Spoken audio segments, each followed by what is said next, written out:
Okay, so we are in Nehemiah chapter 11 this morning. I don't know if you two have to sit beside each other. Look, they're already looking. If you two sit beside each other, I know, I remember. I recall what happened on Saturday. So anyway, we are in Nehemiah chapter 11 this morning. And we have known for some time that God had put another task on Nehemiah's heart to do. His first task that God had put on his heart to do was to do what? Build the wall. Finish the wall, yes.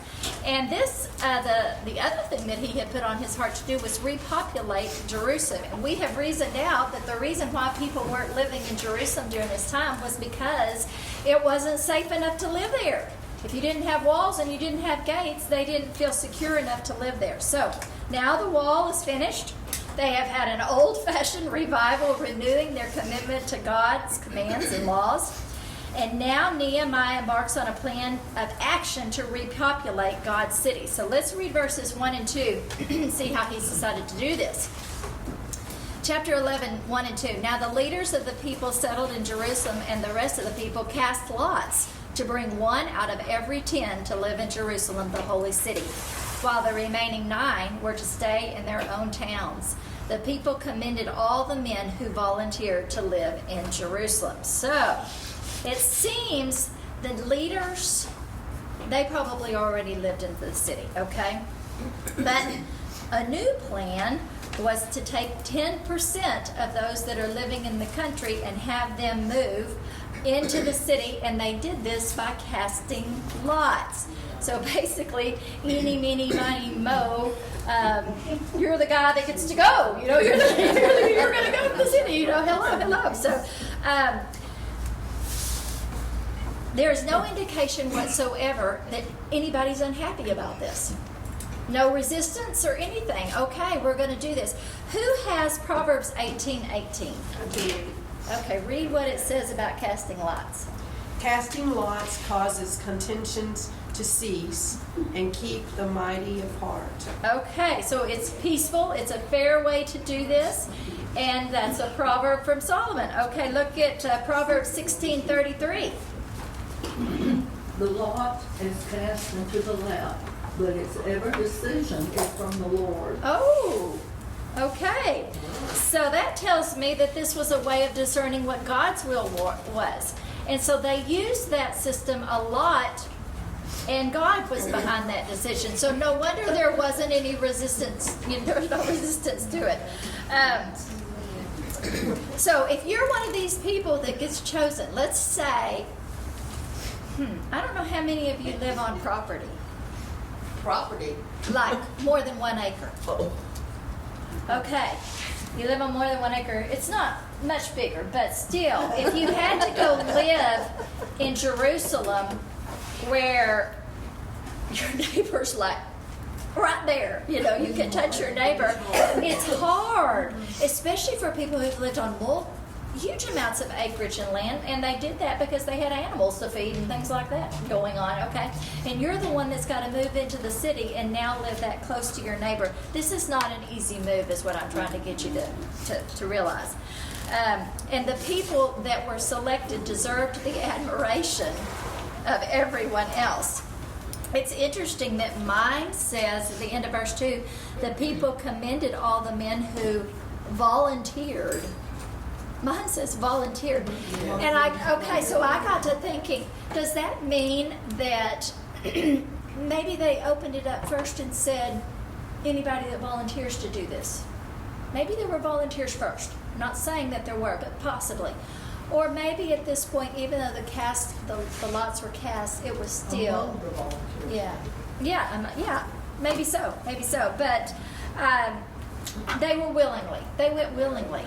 Whichever way it fell, they went willingly to do this, which is commendable. So, all right. So now let's look at verse 3. Read verse 3.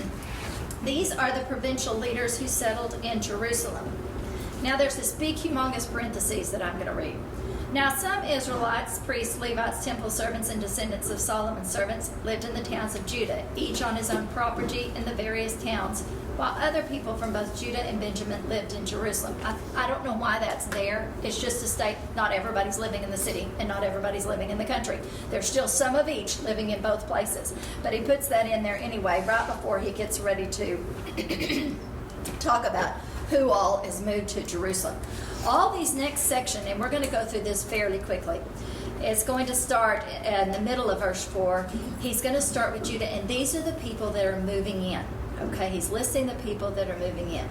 And rather than reading all of this, I'm just going to go down through it, and I'm going to pick out certain things.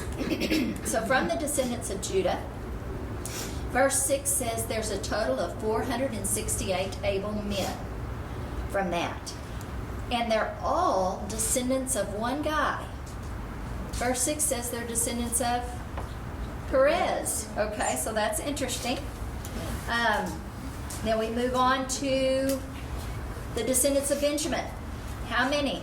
Verse 8 tells us there's 928 of those men. Then there's a guy called Joel in verse 9. He was their chief officer.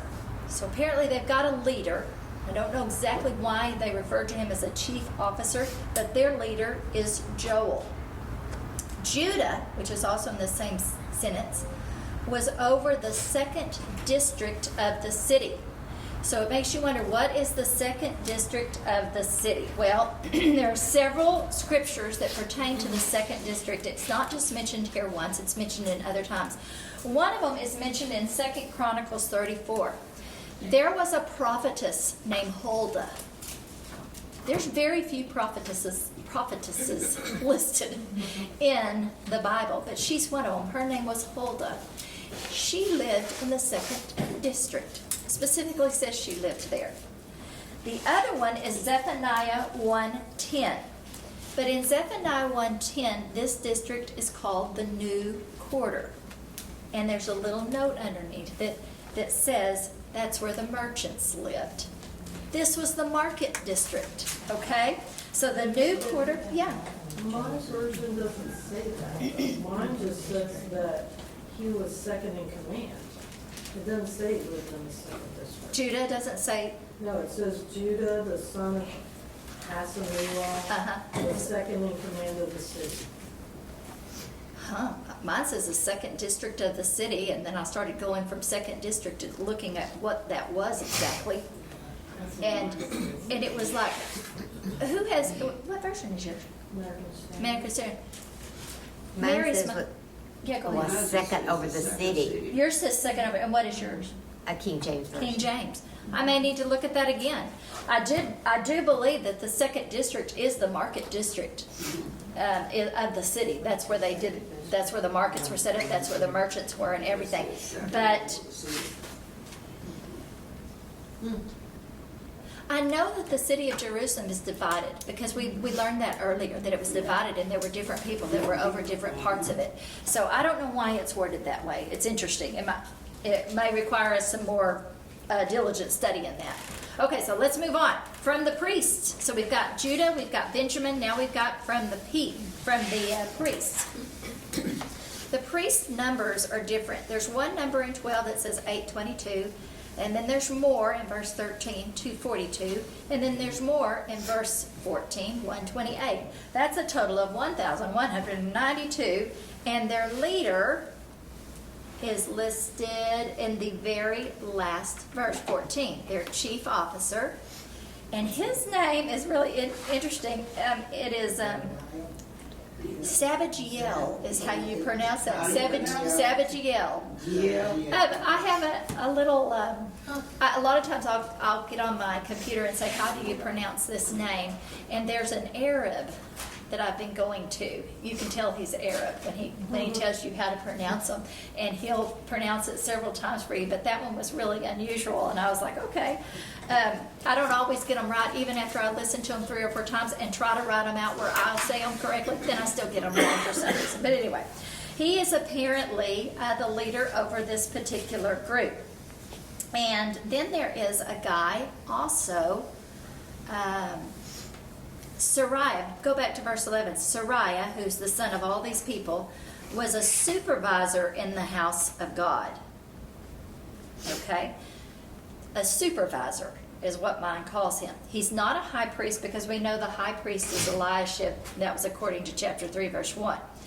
So I went to Lonnie, and Lonnie says, well, it's most likely that he was in charge of secular matters or related to maintenance in the house, in the temple services. So he was maintenance inside, which is interesting because we get to the Levites now in this next little section, and we've got someone that's in charge of outside work of the temple.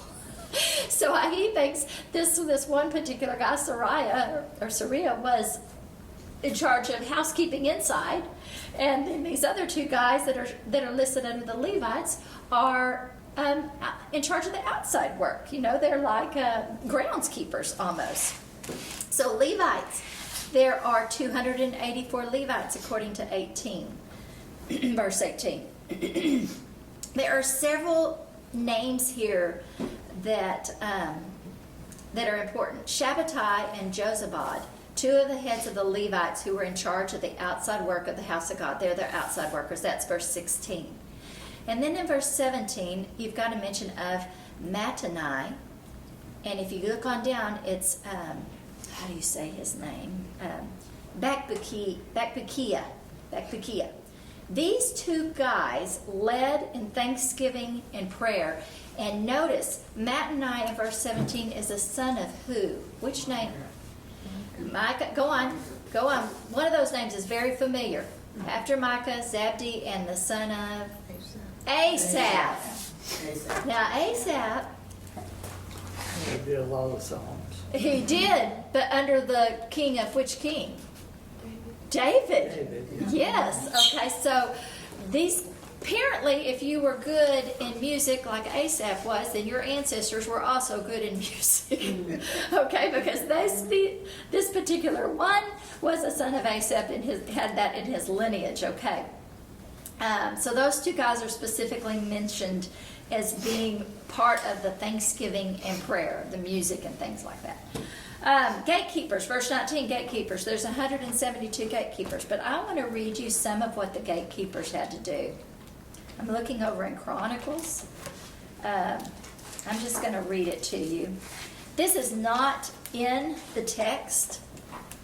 There's a lot in the text about them, but this is in my footnote about gatekeepers. So listen to this. 24 guard stations were manned in 3 shifts around the clock, and 72 men would be needed for each week, with a total of 212 men. Each would have a tour of duty approximately every 3 weeks. These are guard stations or gatekeepers. The Levites were not only responsible for the temple precincts and for opening the gates in the morning, but they also had charge of the chambers and the supply rooms, which we've touched on. There were supply rooms. What was in the supply rooms? Do you remember? What was kept in those? Wood. Wood would be one of those. Feed for animals. What else? Things for the incense burning. Incense. Okay. Also things that were needed for the priests and the Levites to live. Their daily supplies were stored in these. It says, charge of the chambers and the supply rooms, as well as the implements, supplies, and furnishings. In addition, the Levites were responsible for the preparation of baked goods. The priest alone prepared the perfumed anointing oil and spices. So all of these things are in the supply rooms, which I find is interesting. But I like the fact that it went into detail about gatekeepers, because there's very, very little here. It just says they kept watch at the gates. Well, that was a full-time job for all those men to watch the gates. Okay, moving on. Verse 20, again the writer says, the rest of the Israelites with the priests and Levites were in all the towns of Judah, each on his ancestral property. He just mentions it again. Verse 21 talks about temple servants and where they lived. They preferred to live on the hill of Ophel. Okay? And so I don't know why there's so much detail about where particular people lived, who moved into the city, how many men there were that moved back in. You know, why those details are there, I'm not sure. Trying to gain some understanding from all of that. but it is here. So verse 22. The chief officer of the Levites in Jerusalem was Uzziah, son of Bani. And then, if you go on down, Uzziah was one of Asaph's descendants, who were the singers responsible for the service of the house of God. Verse 23 is very interesting. The singers were under the king's orders, which regulated their daily activity. Now, no, in my Bible, I would just skip right over that, but I know yours reads differently. Whose reads differently in verse 23? Mine reads differently in 22. Okay, let's look at 23 for just a second. Who can read theirs? For it was the king's command concerning them that a certain portion should be for the singers, a quota day by day. They got a stipend for being a singer. Under the king's orders, that would be King Artaxerxes, the Persian monarch at the time. He's the king that had granted exemption from taxation. Do you remember that? He had granted them taxation for the Levites and the priests that served in the temple, obviously because they needed to be taken care of. They weren't going to have to be paid taxes. But this says that he actually provided them a stipend. He provided for them. So that's very interesting. Verse 24. I guess I'm going to have to start bringing up the American Standard Version because yours is different every single time and seeing what they have to say. Pethahiah in verse 24. Who was this guy? It says he was the king's agent in all affairs relating to the people. So apparently there was a liaison between the king and the Jewish people. In the Jews' favor, he was Jewish. So he was the guy that was going to be going between letting the king know what's going on and the king letting them know what needs to be done, kind of thing. So he's the liaison in this. All right, the last few verses is a list of the country dwellers, okay? And again, first Nehemiah tells those from the tribe of Judah who live outside of Jerusalem. Then he turns his attention to Benjamin. And these locations he specifically says, there's a few in there that we know of, but most of these are lost to history. We don't know where they are any longer. They have faded from time.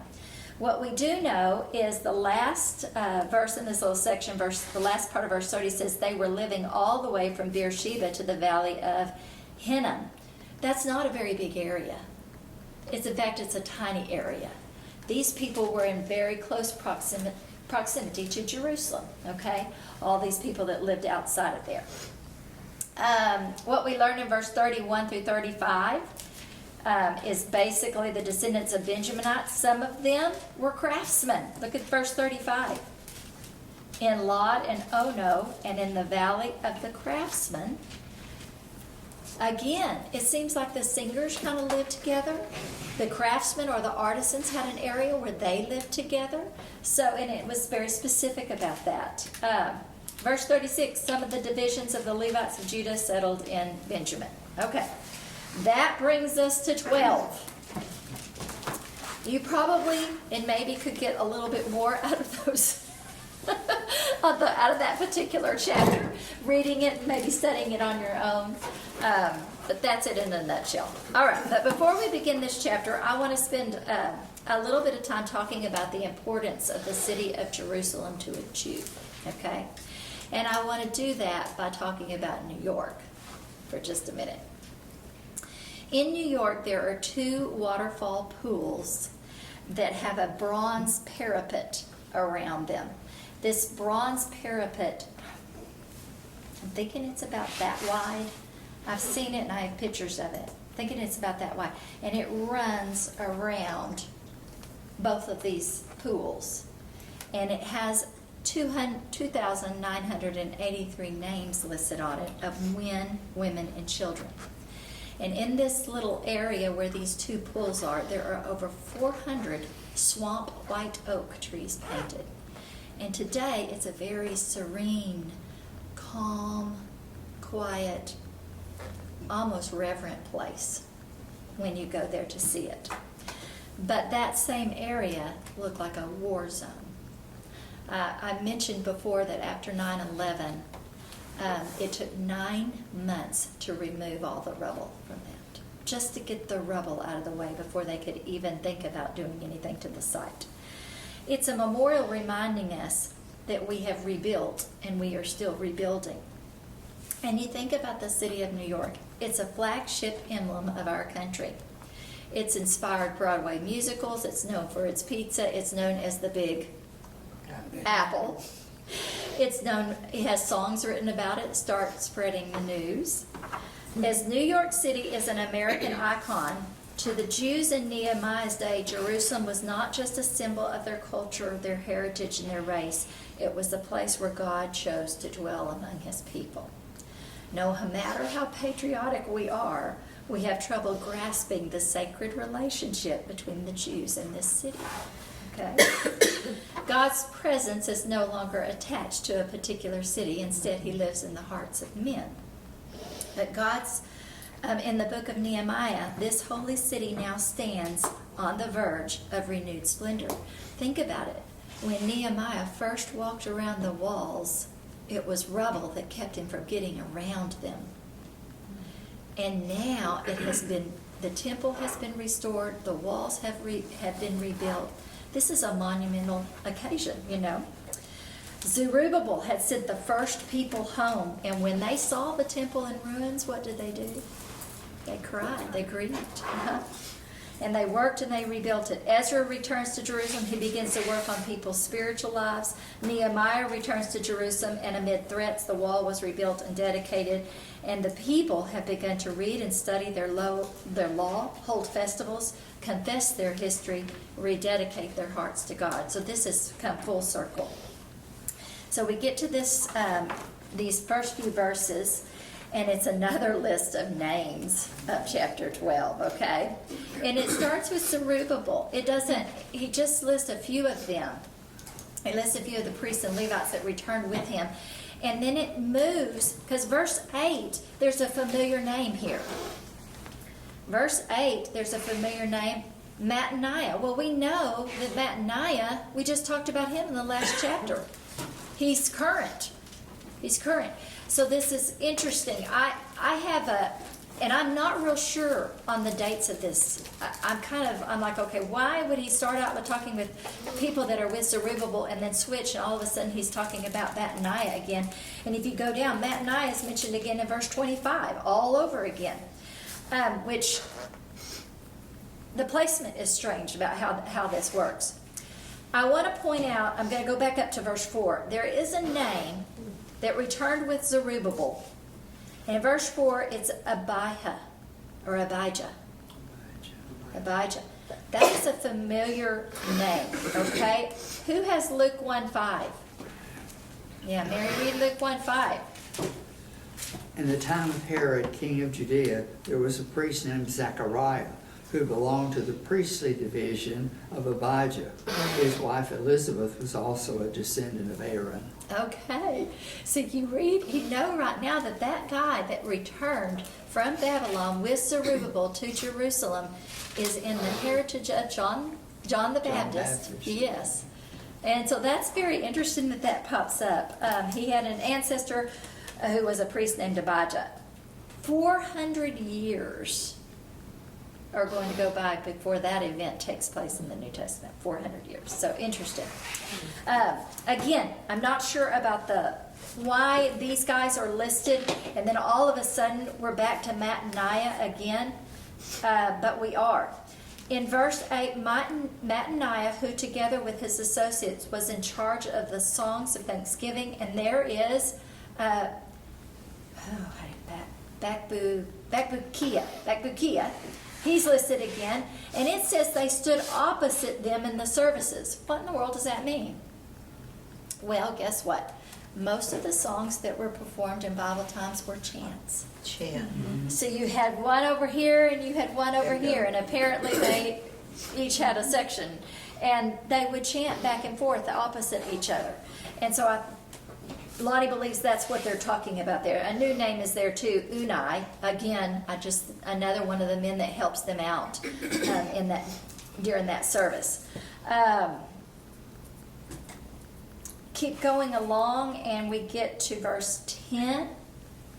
You've got Eliashib, which we know is current. He's current right now. And some of the people that are mentioned in this list, verse 13, is Ezra, of Ezra's. And I do believe that is the current Ezra of the time. What backs that up is he is in verse 26. 26 is going to back that up. So again, we're back into this time period that we're reading about right now. Eliashib, Nehemiah, Ezra, all of these guys are here during this time. Why the switch over all of a sudden? I'm not sure. I'm not really sure why it's that way, but it is. So moving along. Verses 22. I'm not reading all of these names. I'm skipping over all of these names of these people. Verse 22. The family heads of the Levites in the days of Eliashib, Joadah, Jehoan, and Jaddua, as well as those of the priests, were recorded in the reign of Darius the Persian. Well, Darius the Persian is not the same Darius of Daniel. Okay? It's been way too long. It would be his grandson. It would be his grandson that they're talking about there. And then they also talk about keeping annals and keeping chronicles. Verse 23, the family heads among the descendants of Levi up to the time of Johanan, son of Eliashib, were recorded in the book of the Annals. Or yours may say, Chronicles. We are not talking about chronicles in our Bible. We're talking about the books and the ledgers and the things that were kept by the priests, usually with names, family records, and things. They kept family records. That's what it's talking about. It was a public record that was kept by the priesthood. Most likely was a list of the names of the family heads of the Levites. I think what the writer is trying to convey is that careful records were kept. And they wanted people to know that these records were kept. Lineage was super important to a Jew. And that's why they were so diligent about keeping these lists. Again, the singers are mentioned at the end of this, at the end of verse 24. Who stood opposite them to give praise and thanksgiving. One section responding to the other as prescribed by David, the man of God. They're being very, very precise about how they do this, and it's all according to how David had set it up. So according to David's instructions, these choirs got together. They praised God in song and music and possibly prayers, also chants and things like that. Moving on, verse 25. But don't you find it funny that Mattaniah is mentioned as a gatekeeper here? He is. Mm-hmm. He has got double duty. He is mentioned as a gatekeeper also. But we just listed how often they had to do that with Bucci. It was probably every 3 months that he had to go watch the gate on his little time period. So it wasn't a full-time job, it wasn't a full-time job, so he could handle the music as well. But I think the reason why he was appointed to handle the music was because he was the son of Asaph. That's what he was. That was his gift, apparently. And so he was also a gatekeeper. Yes, he was. All right, so going on, 25. What's funny is the same guys, the two guys right there, they're mentioned again as being gatekeepers. But they guarded the storerooms at the gates. They served in the days of Jehoiakim, son of Jeshua, the son of Josedek, and in the days of Nehemiah the governor, and of Ezra the priest and the scribe. I'm sure a lot of these men overlapped slightly. They overlapped slightly here and there. And like they might have been under this priest for a while, just like we're under different presidents. We're not under just one president our entire life. We're under different presidents, and they overlap slightly. So that brings us to the last part, which is a lot more exciting than the first part. These chapters were hard to get through because I was like, this is just kind of boring. It's just a little bit on the boring side. But let's read verse 27 because we're to the dedication of the wall. At the dedication of the wall of Jerusalem, the Levites were sought out from where they lived and were brought to Jerusalem to celebrate joyfully the dedication with songs of thanksgiving and with the music of cymbals, harps, and lyres. The singers also were brought together from the region around Jerusalem, from the villages of Netophathites, from Beth Gilgal, and from the area of Geba and Asmaveth. For the singers had built villages for themselves around Jerusalem. And when the priests and Levites had purified themselves ceremonially, they purified the people, the gates, and the wall. as I was studying this, I was also getting bits and pieces of the coronation of King Charles. I turned it on and they were Virginians. And then I started pulling up on the internet some of the things that were happening, what was going on. It all started with a procession from Buckingham Palace to Westminster Abbey, a procession. Guess what is going to take place at the dedication of this wall? There's going to be a procession. There's going to be a procession. But before all that started, there had to be a purification process. I also thought about a bride. What does a bride do when she's getting ready for her wedding day? Think about everything she does to get ready for the Has a day. panic attack. She could have a panic attack. She could decide to make her own dress.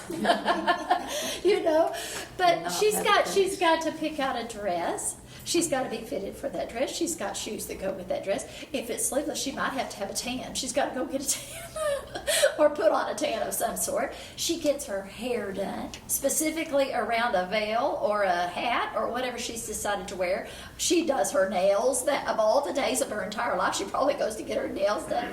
Now, I know I'm looking at y'all thinking, y'all didn't go get your nails done. They do it a little different. They have really tried to complicate this event.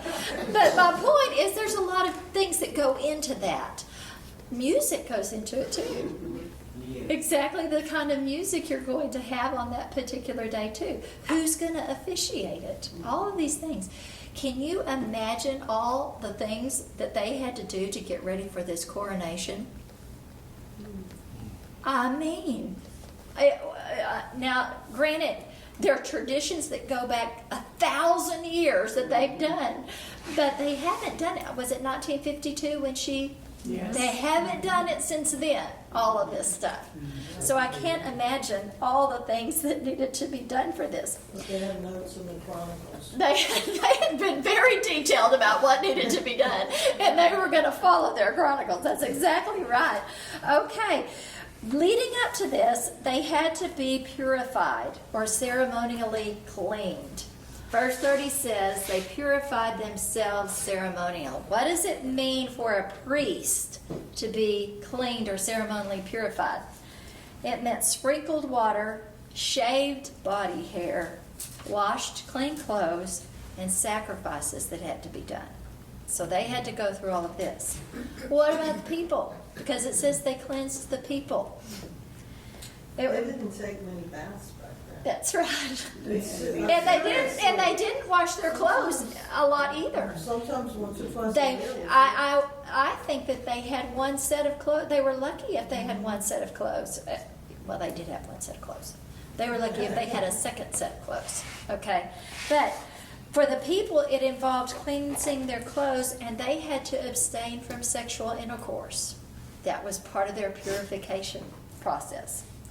To purify the walls and its gates, there was a ceremonially sprinkling of blood. Blood. All the gates and the walls around the entire city, this was done to prepare for this event. So, I hate to put this monumentous occasion of King Charles becoming king on the back burner, but it is compared to this. Okay, it was compared to this. It's an amazing ceremony, a symbolic ceremony, but it combines a religious service with pageantry, and that's exactly what happened with King Charles. But this was a religious service and pageantry also, a day of splendor and formality for the Jews. So what did they do? Let's read. I'm going to skip over some parts, so you're going to have to follow pretty close because some of this I'm not reading. Verse 31, I had the leaders of Judah go up on top of the wall. We have talked many times about how deep the walls were. The walls were so deep that people lived in the walls.